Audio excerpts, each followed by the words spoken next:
All right, everybody in Zoom land, you ready? I am ready. Excellent. All right. Thank you, everybody, for being here. This is a Saturday supplement strategy workshop. I'm really glad that you're here. Remember that these workshops are specific to clients only. Of course, when you are a client, you get to bring people with you. We have another person showing up. Hello, hello. Come on in. Yeah, have a handout. Grab a chair.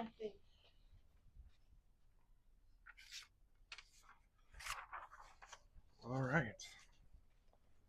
So we were working on the title for the workshops on Saturdays. We were thinking simple supplement strategy Saturdays, just because I like alliteration a lot. So today, what I want to focus on is heart health and specifically a set of supplements called omega-3 supplements.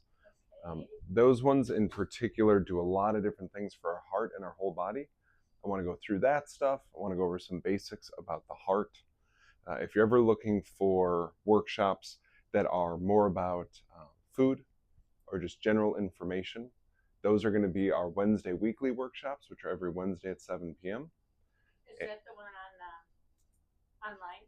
Yeah, it streams live, the Wednesday weeklies, to both Instagram and YouTube. Yeah. Okay.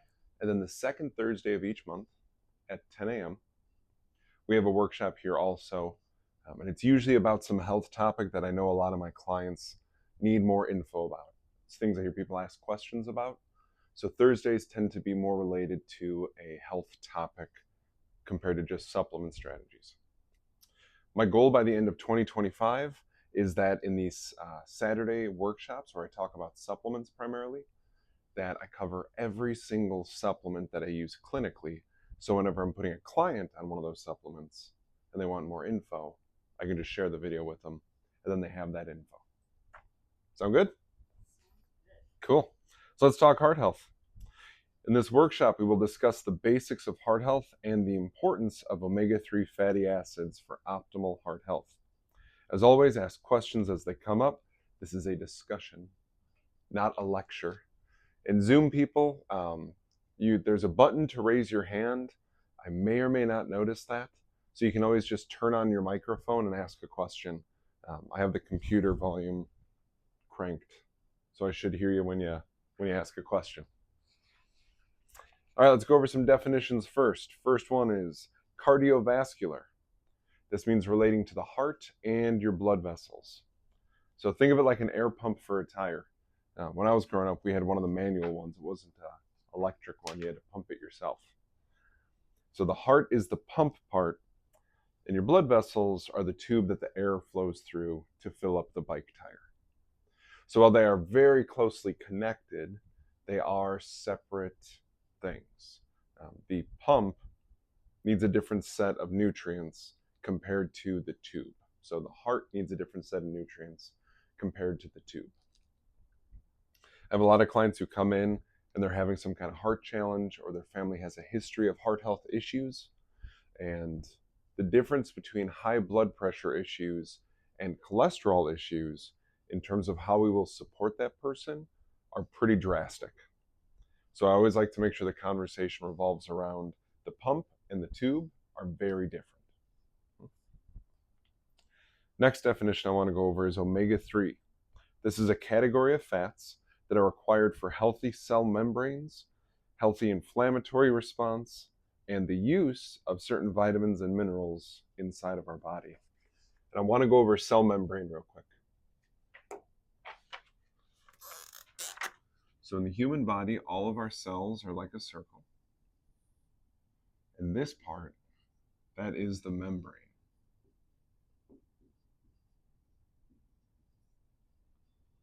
Now, it has a couple of really important jobs.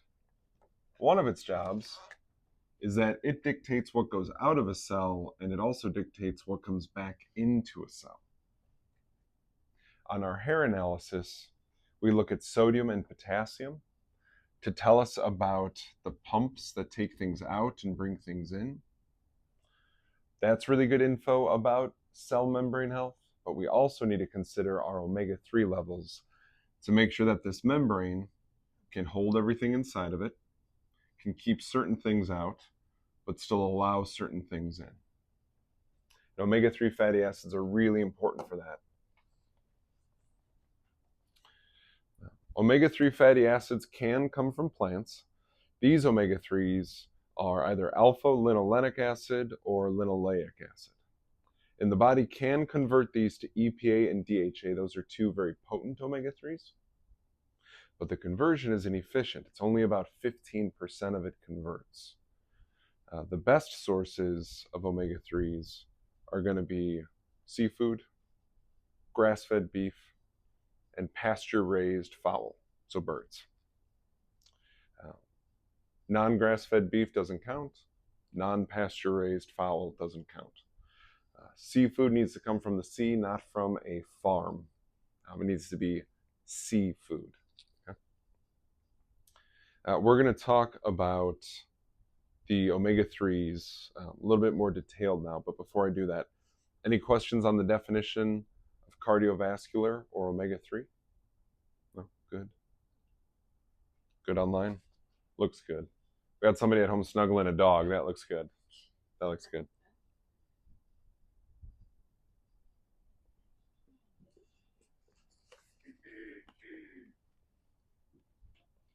All right. The first omega-3 I want to talk about is called ALA. This is a plant source omega-3. It is found in flaxseed, soy, chia, walnuts, and canola oil. Remember, ALA gets converted to DHA and EPA very inefficiently, yielding an ineffective amount of DHA and EPA. So this does not stop people from promoting vegetable oils as a heart-healthy food. So if you go to the store and you look at the vegetable oil aisle, first of all, that is a really weird shade of yellow that all those oils are. It looks very unnatural. It does not look like dandelions or daffodils or marigold. It looks very unnatural. And all over those labels, it says, better for your heart, support your heart health, avoid cholesterol issues, all these things. And they can legally say that because science has shown us that those junk oils, vegetable oils are junk, do convert about 15%, a little bit less sometimes, to a really good omega-3. And they're just jumping on that claim. They have cherry-picked that part of the info about what vegetable oils do to our body and do in our body. And that's how they can make that claim and not get in trouble.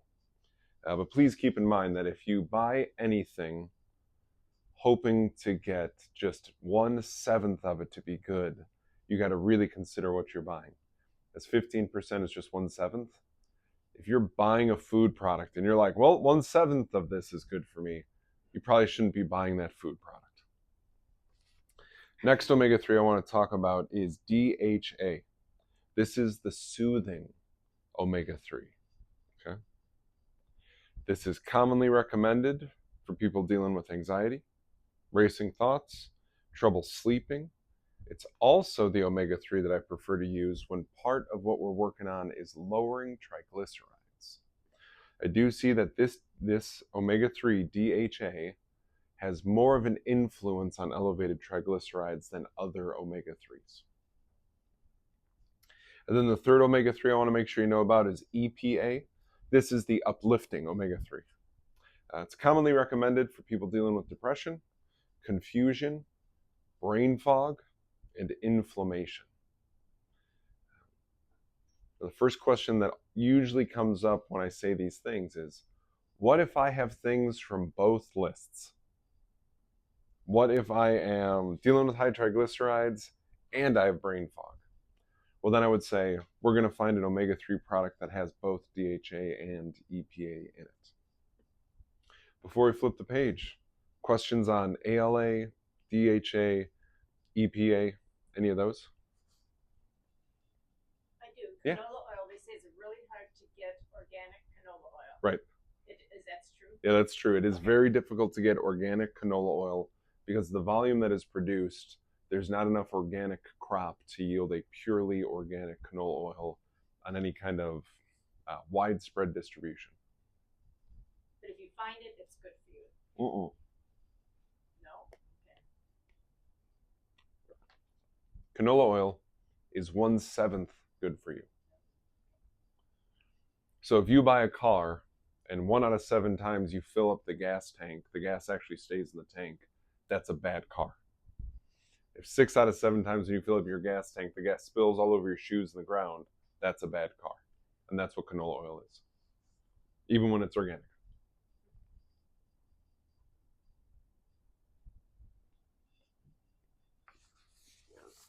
Right?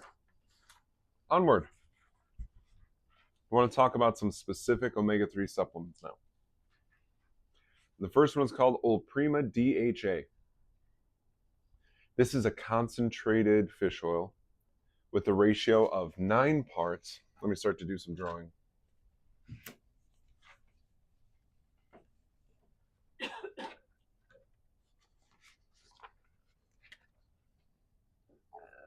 So Ulprima DHA. It's got 9 parts DHA to 1 part EPA. So Ulprima DHA is a really good concentrated fish oil for people who want to lower their triglycerides or calm down their brain or their body in as few pills as possible. These are small little soft gels and they are concentrated. So a little goes a long way with the Ulprima products. There is also an Ulprima EPA.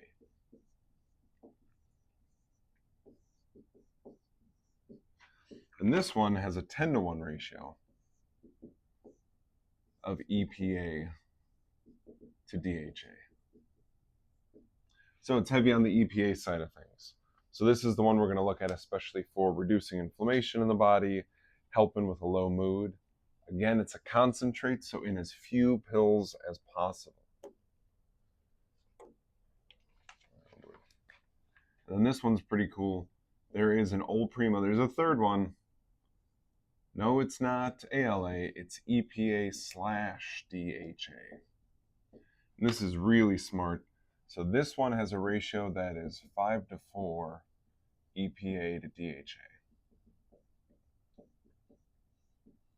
So that one's much more balanced. So a few minutes ago I mentioned you may have a person who's dealing with issues from both lists, maybe high triglycerides and depression. I'd be inclined to recommend this one first because it has a good level of both of the omega-3s that we're trying to get. All right, which colors have I already used? I have all these colors, I might as well use them. All right, the next one I want to talk about is tuna. This is one of the first fish oils that I really got behind. It's called tuna omega-3. It also comes in a chewable form, which is excellent for kiddos, people who don't like to swallow pills, and pets. Really good for those uses. This one is naturally rich in DHA. It's got a 5-to-1 ratio of DHA to EPA. So again, it's heavy on the DHA side, just like the Ulprima DHA, but not quite as heavy. As I go through this list, what you're going to hear is that I have a bunch of choices clinically for which ratio of omega-3s could be applied to a case, so that it's not one size or two sizes fit all. There's a lot of options, and depending upon your body's needs, we got choices. Next one we'll look at is the cod liver oil. Did anybody else's grandma used to make them take this when they were a kid? Oh, yeah. Yeah. I remember there was a framed thing in my pediatrician's office, and it was like an old-time looking comic, and there was a young boy sitting up on the doctor's table, and his nose was too red and his cheeks were too red. He had the thermometer in his mouth, and the doctor was looking at him, and the mother was in the corner looking concerned, and the text under the photo said something like, "A tablespoon of this magic and he'll be fine." And the doctor was holding a bottle of cod liver oil and a spoon and was just going to administer it in office. Old school medicine. All right, a couple of things to know about this. First of all, 3-to-2 ratio of DHA to EPA. So more balanced, kind of falls under the old Prima EPA DHA, but slightly different there, slightly different ratio. The other thing to keep in mind with this one, vitamins A and D naturally occur inside cod liver oil. That makes cod liver oil the omega-3 supplement of choice if you're dealing with skin issues, eye issues, or lung issues. It's part of the reason doctors used to use it when kiddos would get sick, because the vitamins A and D that are inside there are really good for your airways. So if you have some upper respiratory junk going on, this is a nice thing to add in. Also, since it leans heavy on the soothing side of things, I know when I'm not feeling well, I could use some soothing. So it's just a nice little benefit from the cod liver oil. Then we got one more. I'm going with orange to write about this one. Calamari oil. Who wants some octopus?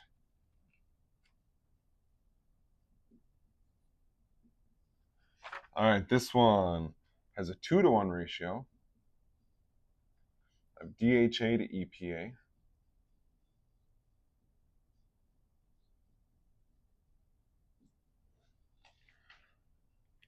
So again, a unique ratio compared to the other options of the omega-3 supplements. The big kicker on calamari oil, and the reason I use it as much as I do, is because it's the only one on this list that is in a liquid form. These other ones are all in tablets, in capsules. The calamari comes in a liquid form, has a little bit of a citrus flavor added to it. That means you can take it straight off the spoon. It's really great for people who don't want to swallow pills. And you can also mix it into quite a few different kinds of smoothies or nutritional shakes without really noticing it, because it has that little bit of citrus flavor added. So when I'm working with clients, I'm listening to what's going on with them in their body. They'll often have lab work of one sort or another. And as they're telling me what's happening in their body, as we're reviewing their lab work, whether it's blood or hair analysis, I'm considering which of these products, each with its unique ratio, would be ideal for them. I'm also asking them questions like, you sick of taking pills?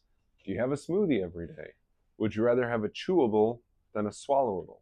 Those kind of questions, so we can find just the right omega-3 supplement to support their body. Questions so far? No? Online we're good? There's not a dog on the lap anymore, but I hope you're still good. Right on. What's really important to know is any of these omega-3 supplements, these are my top 6, any of these 6 supplements are going to support the membrane of the cells. And they're going to do all the things that are good that you hear omega-3s doing, just to a greater or lesser extent, depending upon their ratio. If there's something on the list that you go like, oh man, that really sounds like me, like, I have been anxious since Christmas, bring that up in a consult, because then I'll check, hey, do you want calamari? That's pretty soothing. Cod liver oil, little bit soothing. Tuna, very soothing. Maybe the old Prima DHA, super soothing. Bring that up, because part of the conversation I want to have with you is how you are feeling. What's going on with you? How's your sleep? How's your mood? And sometimes it's just an omega-3 that's needed to really optimize that.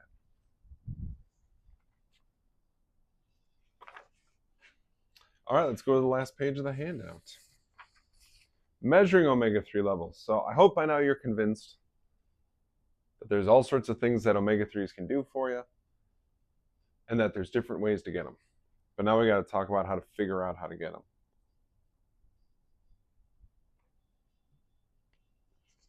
And part of that is knowing how much to take.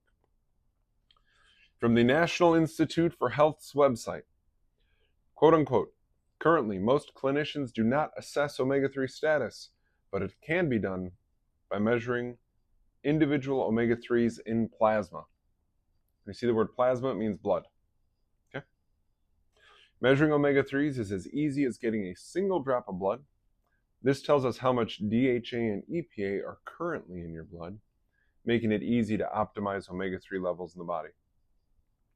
For some people, this means increasing or maintaining their current intake of seafood, grass-fed beef, pasture-raised fowl.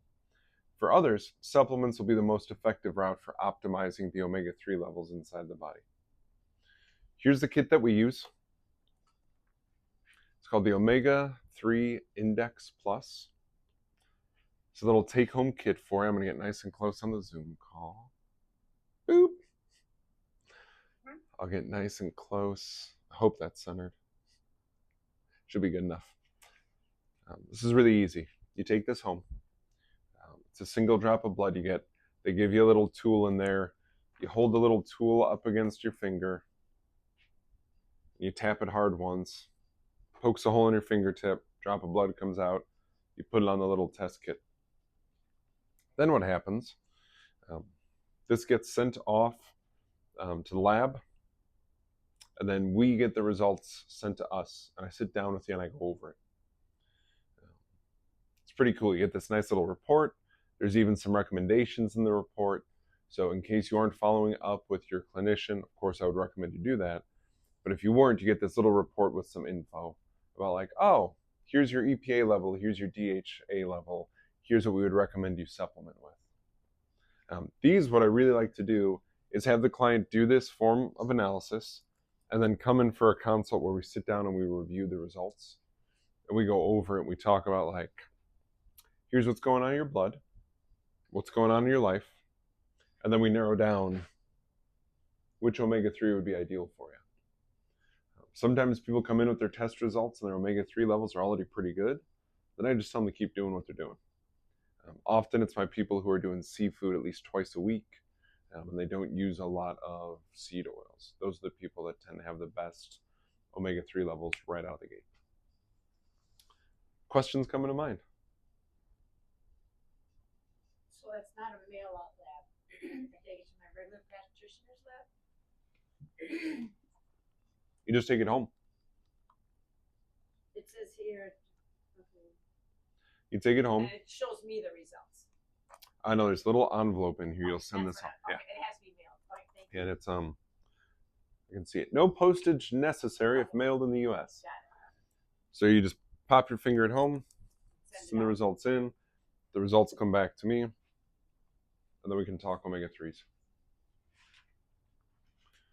Definitely something, for example, if somebody had high triglycerides on blood work, I would want to complete an omega-3 test as soon as possible to compare at that same time as the blood work was drawn approximately. Is there a low level of DHA in the body? Because that would promote a high level of triglycerides in the blood work. And if we find that correlation, then right away I'm going to say, hey, we got to kick in some DHA products. Maybe the Ulprima DHA, maybe the tuna, maybe the calamari. But kick that in right away so that by the time we do the next blood work, we've applied the correct omega-3 to the situation. We should see a lowering in the triglycerides. Other questions coming up?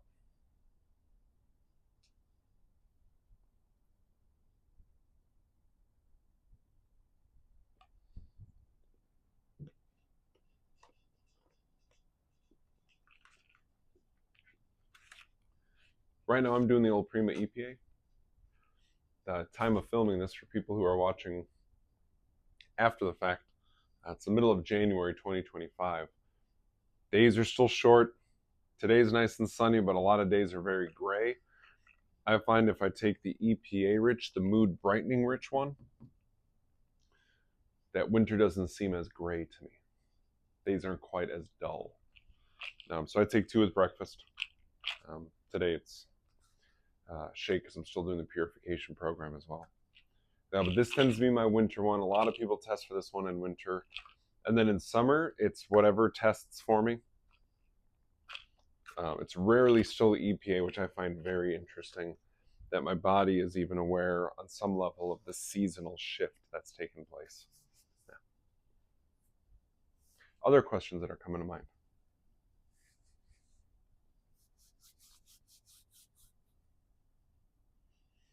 Anything on Zoom? I don't see a raised hand. Well, I personally was just waiting for you to finish, so I don't ask the question you're going to ask. That is the end of the prepared presentation part. Okay, then let me ask you this. Yeah.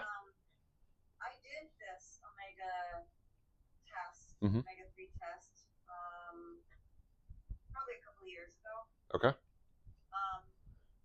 And it tells the ratio, it reveals the ratio of omega-6, omega-3. Mhm. Can you touch base on that ratio? Yeah, absolutely. So today I've been emphasizing omega-3s. There's another omega called omega-6. And there's quite a bit of misunderstanding about omega-6.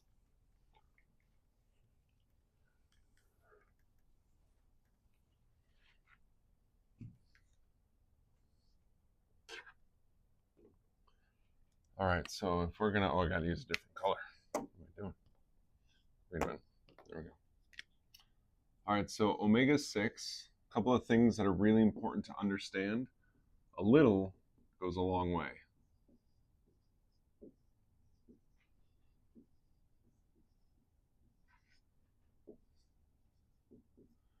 So, problems do commonly arise when people get a lot of omega-6 because a little goes a long way.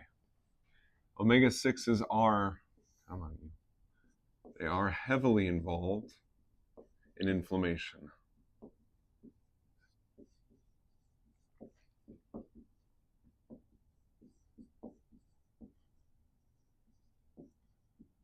Here's the tricky part, it could be friend or foe. If you get a little bit of omega-6s, it's really good for helping keep inflammation in check. So for example, like a good source of omega-6s would be black currant seed oil, which Standard Process makes, and they make a fresh one. Some black currant seed oils are rancid and no good. A little bit of that can be really good for inflammation. Joint issues, skin issues, eye issues could be really good. The bad sources of it are going to be your vegetable oils.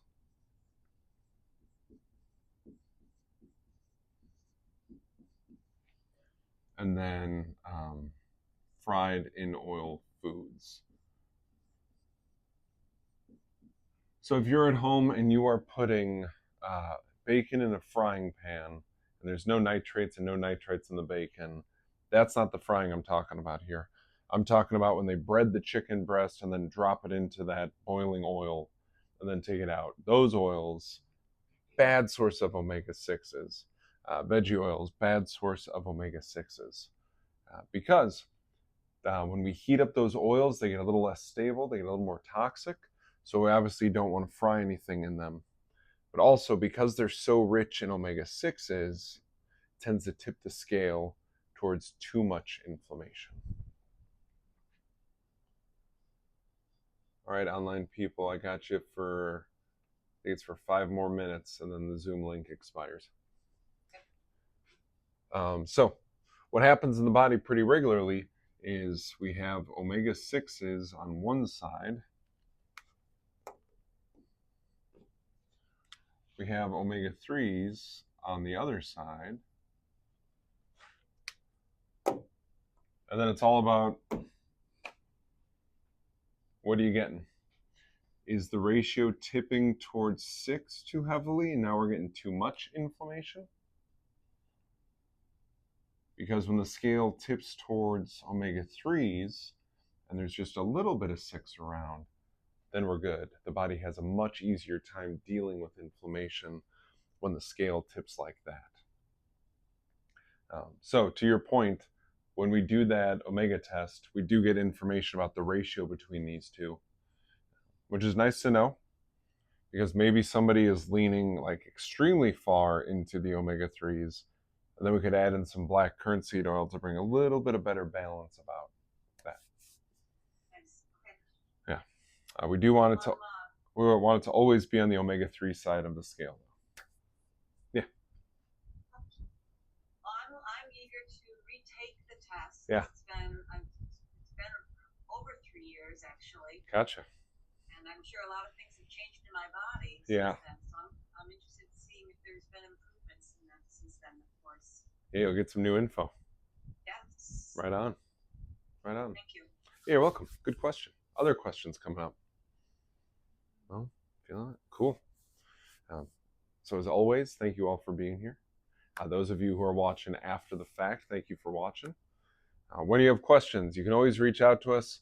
Whenever we live stream, whenever we do a workshop, whenever we do darn near anything in this room, this is up on the board. It has our phone number, it has our email, and on all the social media things on Instagram and YouTube. If you want to find us, you just search DDD Wellness, and then you'll see our logo pop right up. Okay. Thanks for being here, Zoomers. Thank you. We'll see ya. And thanks for being here in person. Thanks. I'm gonna leave these with you. It's okay, you can talk. Oh, you're done? I don't wanna be on tape. Well, you've been on tape the whole time. Am I now? Yep. No, it's not about that. So. Oh, okay. Then let me stop it.